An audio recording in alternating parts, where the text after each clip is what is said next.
Бизнес-трекер – игра, которая помогает не только найти перспективную бизнес-идею, но и развить у участников коммуникативные навыки. В Алекминске прошел первый этап онлайн-игры «Бизнес-битва». Район представили 7 человек. Вас приветствует команда «Молодежь Алекмы». Наш девиз «Одна команда, одна цель».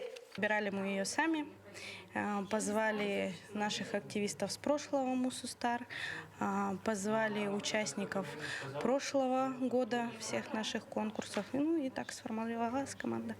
В ходе игры участники подготовили проект и защитили его в онлайн-формате.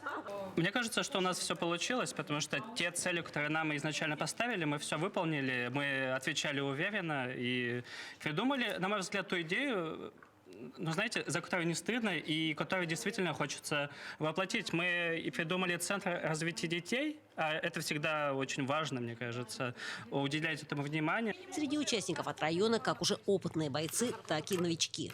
Насколько интересно?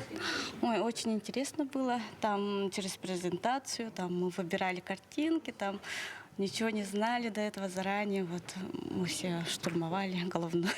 Вообще, очень интересно было. Каждый этап требовал собранности, ясности мышления, другого видения привычных, в общем-то, вещей и умения доказать необходимость идеи. Это очень хорошо, что такие конкурсы существуют, потому что они работают на развитие тех навыков, которые необходимы в нашем обществе при общении, опять же, с людьми в работе, потому что, на самом деле, многие из нас и в работе, и в личном общении сталкиваются с тем, что надо отстаивать свое мнение, отстаивать свою точку зрения.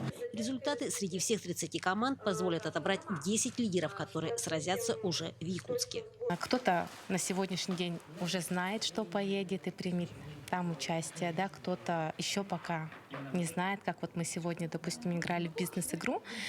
Результаты сегодняшней игры будут только вечером. И вот наши участники как раз-таки сидят и гадают, поедем мы или не поедем. Елена Фаст, Максим Копылов, Алекминск.